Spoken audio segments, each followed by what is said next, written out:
Hi, readers. I am so excited to start some new work with you today in the area of exploring perspective, point of view, and especially its impact on history. So, we're really focusing on researching history so we can use all that we know to form our own view on a topic right now. And today I want to talk to you about seeking out all sides of the stories we research and realizing that there's always multiple points of view, there's always different perspectives. So, we've been talking about this and exploring it the past few days. We're going to start putting this into practice together. And in the end, we're going to prepare for a class debate. Wow, your perspective of me probably is, why is Miss Crenshaw scooting and moving around so much, right? So let me kind of help connect this to you and how perspective works, especially when we're telling history. So this makes me think of experiences I have with my sister. As you guys know, she is 10 years old and she's currently a fourth grader. So she's right around your age right now. So I know all your tricks and all that silly stuff. So my sister loves to try and get me in trouble with our mom. Even though I'm an adult, she still thinks that I can get in trouble. So the other day, I went to go visit her. We were hanging out, we were having fun, and she walked up to me and she pushed me. And I said back to her what any sister would say to another: why would you do that? What's wrong with you? And then my sister said, why are you yelling at me? I can't believe you yelled at me. Why would you do that? Not even acknowledging that she pushed me. So obviously, my mom heard us yelling at each other and came in and said, what happened? And of course, my sister says to my mom, she yelled at me. You need to talk to her. She was being mean. And my mom looks at me and I said, I yelled at her because she came up to me and pushed me for no reason. I was minding my business, not even saying a word to her, and she came up to me and pushed me. So then my mom's standing there because she's trying to decide what to do. My sister goes and adds on, she actually made a face at me. That's why I pushed her. And my perspective of the situation was, I was doing nothing. I was not bothering you. You had no reason to push me. So my mom had to stand there and kind of evaluate the situation and see that we had two different perspectives of what happened. She thought I made a face at her when I didn't make a face at her, and she pushed me. And all I felt and saw from my perspective that she came up to me and pushed me for absolutely no reason. And of course, in the end, I was right. Of course, I was right. But I want to teach you that in that story, some of you might have caught, my sister definitely tried to leave out information, right? There were some things she did not tell my mom about what happened. So I want to teach you that just like little sisters like to leave out information, so do historians. Sometimes they keep in mind that every account is told from a particular point of view, and they're just going to give you facts from one person's point of view. So it's your job as a researcher to explore all these different perspectives of history. So when I'm talking to you about perspective, I want to address you and give you another example. Think about art class. You guys recently just finished an art project. Do all of your projects look the same? You were all given the same directions. You were all asked to do the same thing, but your perspectives of those directions and how to use it were differed slightly. Just like in history, there's some slight changes, there's some slight differences across these perspectives, especially when we're talking about the Civil War, when we have such clear sides on each end. So, boys and girls, let me talk to you about what I'd like you to do today so we can begin this process of exploring perspective a little bit more deeply, a little bit beyond me asking you to acknowledge it and think about it while you work. So, I'm going to share with you an image of a document you should have. It looks like this. Yes, yes.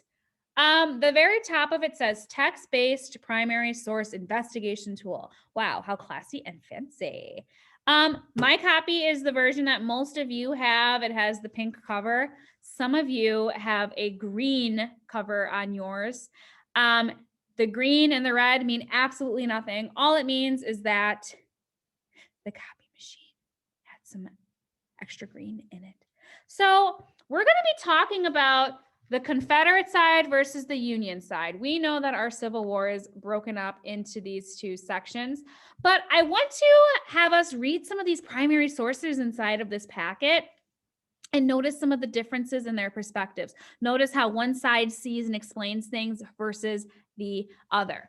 We're going to do some research on that and explore and debate on this question. Did soldiers on both sides of the war experience the same level of hardship during the American Civil War? So our question here is, did both sides face the same challenges? Did both sides have as much difficulty in the war, or did one side have it a little worse than the other? So here's what I would like for you to do today. You do not need to worry about filling out this front page at all. I would like you to go into this packet and begin reading some of these letters and taking notes, highlighting information that you see is important to note for perspective. What are some words that stand out? What are some ideas that stand out in some of these letters that hint to you how these soldiers are feeling, so that you can compare it to the others? So let's practice this with the first letter in the packet. This is John Miller, and this is a Union letter. I'm going to use a highlighter to read this and highlight information. You can underline or circle or use whatever tool you want. So now's a great time to pause the video, get these materials ready if you don't have them yet. Something to write with, something to highlight information in, however you want to keep track of the ideas that you're finding in this. Okay? So let's read John Miller's letter. So this is a Union letter. I'm just going to highlight and remind myself, this is the Union side. And I might even leave a note here, like reminding myself that the Union is the North. So going on, this is near Marietta, Georgia, June 26, 1864. Dear Father, I received your letter on the 12th inst. This morning, you may be sure I was glad to get it, as I had not received a letter from home since I was at Chattanooga last April.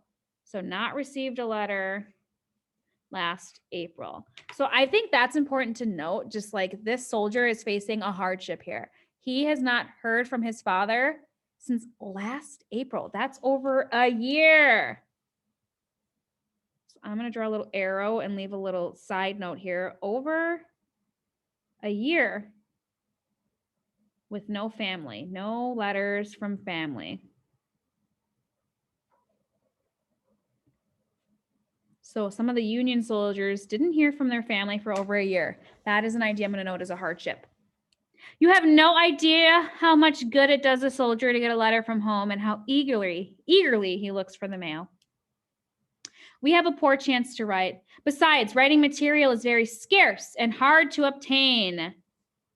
So it's very scarce and it's hard to get at any price. I paid 10 cents for the sheet I'm writing in. I wish you would send me a package of paper and envelopes and a few stamps, for often I have a chance to write. I have nothing to write with. So it's 10 cents for a sheet of paper. So no paper or pencils. And that paper is overpriced. We know that back then things costed a little differently, but 10 cents was a lot back then. Even now, 10 cents for paper? Come on. My health is excellent. We have had some very hard times.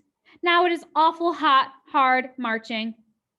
The rainy weather and short rations have made great many sick. So it's hot marching. It's raining and there's short rations, meaning there's not a lot of food.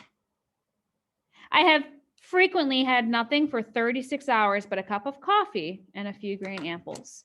So on this section, they're saying low food. It's hot, rainy, and that makes people sick. So this is how I'm choosing to take notes and jot ideas. I'm just writing in the margins here. Keep in mind, pause this video at any time if you want to kind of review this yourself or jot down along with me, okay? Here's our next section. We have had some fighting to do lately. Last week, The 17th, we attacked the rebel lines and drove them about 3 miles. On the evening of the 22nd, the rebels charged our lines, but they went back faster than they came up. The next day, 800 rebels were buried just in front of our lines. In 2 charges the Rebs have made lately, on the 20th and 22nd, the Rebs have lost about 5,000 or 6,000 men. So it's interesting, even though this is a Union letter, I see some information here from the South. So I'm going to leave a note here like South in 2 days lost 5,000 to 6,000 men.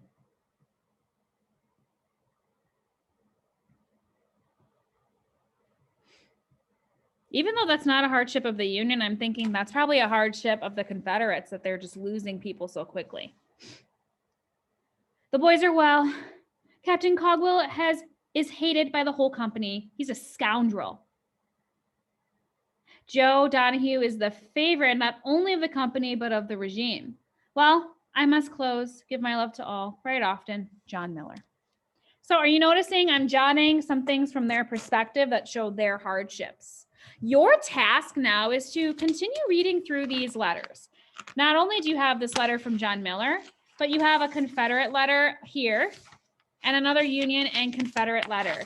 So that is your job today, to do just as we did together for John Miller's letter. Read and highlight information from their perspectives that helps you understand the hardships they faced. Hold on to this packet when you're done. Put it back in your reading folder nice and snug, because we're not done with it yet, right? We're going to talk about gathering information and using it to prepare for a debate in the future. If you happen to have time after doing this reading at the end of your day, use it to continue reading, researching for your writing, or free reading nonfiction. Happy reading.